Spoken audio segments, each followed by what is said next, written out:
What's happening, guys and girls? Acrinator here, and welcome to this review of Path of Exile. It's been a long road getting here, with 18 episodes leading up to this very point in time, and it's now about to come to a close. There will be a few minor changes as to how this review will be carried out, but nothing major will happen until the end of the video, at which point everything will be self-explanatory. So, with nothing left to do, let's dive straight into the review, shall we? Top-down Diablo-style RPGs were never particularly interesting to me. To be completely honest, Path of Exile is the first one I've ever played, and the only reason I tried it was because I just installed Steam at the time and was looking for free-to-play games to try out. Once I really got into the game, managing to clear Act 1, I became more and more impressed with all that Path had to offer. The simultaneously simple and complex gameplay really drew me into the vast world of Rayclast, and hasn't let go of me yet. Path of Exile is a top-down ARPG developed and published by Grinding Gear Games that was originally released for free back in late 2013. It's not too hard to see the influence Diablo 2 had on this game, because Path utilizes many of the mechanics and gameplay styles of the former. From the beginning, Path had two aspects that helped to distinguish it amongst its competition: its talent tree and its randomized level generator.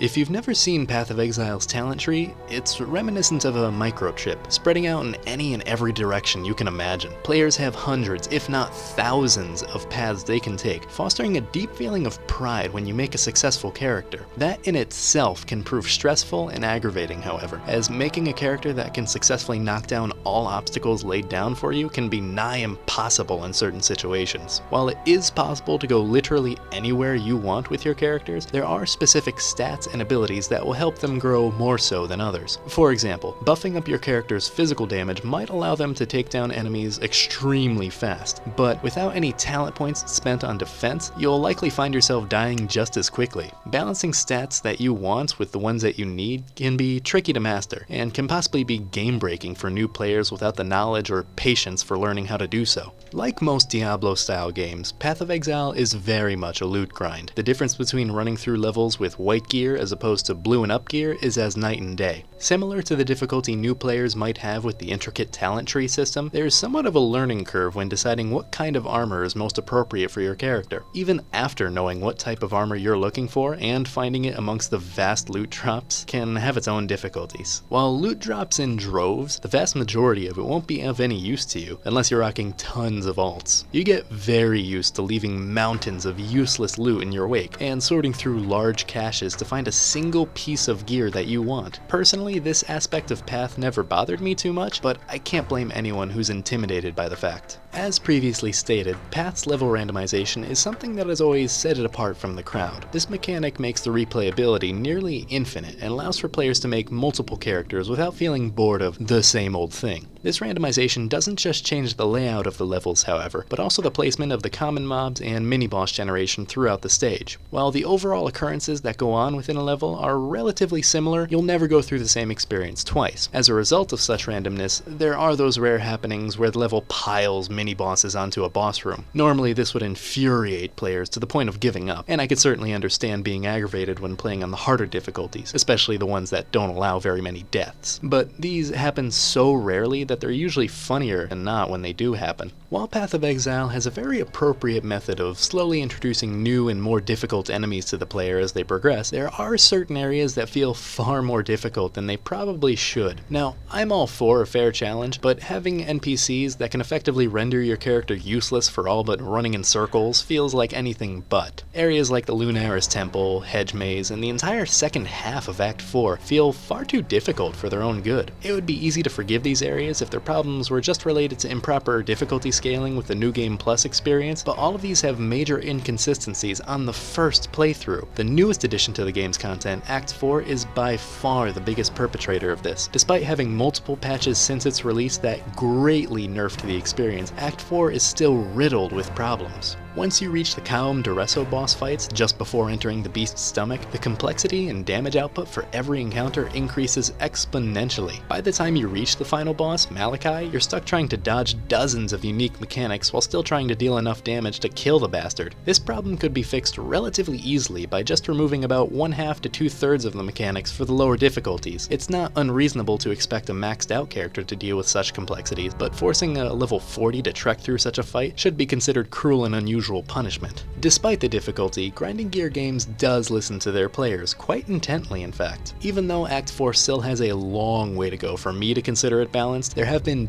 dozens of updates since its release that have slowly chipped away at the problems present. The dedication Grinding Gear Games shows to their player base is much more than just commendable. It's extraordinary. Coming out with regular patches and hotfixes at least once a month is something I wish more developers strived for, and it really shows in the quality of Grinding Gear's work. Though I've covered the majority of primary mechanics that make up Path, there are a few more aspects of this game that, while not vital to the experience while playing, they are nice little touches when you stop to smell the roses, so to speak. Though most of the players don't know too much about it, Path's lore is extremely well written and fleshed out. Sure, you can get a general feel of the dark and foreboding land of Rayclass by playing through all the acts, but that's only scratching the surface. If you do bother to stop and listen to the storytelling lore monuments throughout the levels, you'll begin to understand how all of these seemingly separated stories begin to connect. Hundreds of years of war, pain, and torment have led up to your character rampaging through the land to take on the ancient evils that have plagued Rayclass for centuries. You may notice the friendly NPCs in the various towns revering you as a force to be reckoned with, but only when you learn the tales of who you've defeated can you truly understand the magnitude of what you've done for these people. Partially relating to the lore, yet standing on its own two legs, are the soundtrack and voice acting for Path. It's not just the stories that chill you to the bone, but the actors and actresses that help to tell them. Meanwhile, in the background, but not to be underrated, is the beautifully haunting songs that add to the dark setting found throughout Rayclass. My personal favorite track is the one for Lion Eye's Watch, the first act's town. It so beautifully portrays the decrepit condition of the run-down military fort and the exiles' desperate struggle for a somewhat normal life. This last little bit is more connected to the world outside of the game and how the community has been formed. As I've previously stated back in the beginning of this review, Path of Exile is a free-to-play game. Unlike the unfortunate majority of game developers, Grinding Gear has made it their mission to make Path of Exile truly free, rather than the usual freemium. This means that no player can get ahead by shelling out real money, unless you're taking part in a transmog competition, that is. The microtransaction store in-game allows only for cosmetic items to be bought, which in my opinion creates the best kind of free-to-play environment. Grinding Gear has made statements in the past on how they believe the freemium business model isn't fun, and I've got to give them a lot of credit for being much more brave and morally outstanding than most free-to-play developers. Path of Exile is a deep, smart, and thrilling top-down ARPG adventure, with an extremely active and dedicated community of fans who help to make this world really come alive. It borrows key aspects from some of the most influential titles in its genre, while managing to innovate enough to make this experience come into its own, and I personally feel that it's the best of its kind. I've been playing Path quite consistently since I started in early 2014, and I can't see myself doing anything less than continually finding new and exciting ways to develop new characters and playstyles. These overall aspects are the reasons I've enjoyed my time playing, and also why I find myself giving Path of Exile a 9.5 out of 10. I would highly recommend this game to anyone, as it's a high quality game that can be enjoyed by anyone capable of understanding the basics of the gameplay style. At the time of this review, Path of Exile is completely free on Steam, so there's absolutely no reason for you not to at least give this game a try. There's such a large, friendly community and enough gameplay style customization that I would guarantee you'll find something about it you like. Even if you've tried it once and didn't enjoy it, Path is always adding new content, so it's worth it to check back in every now and then.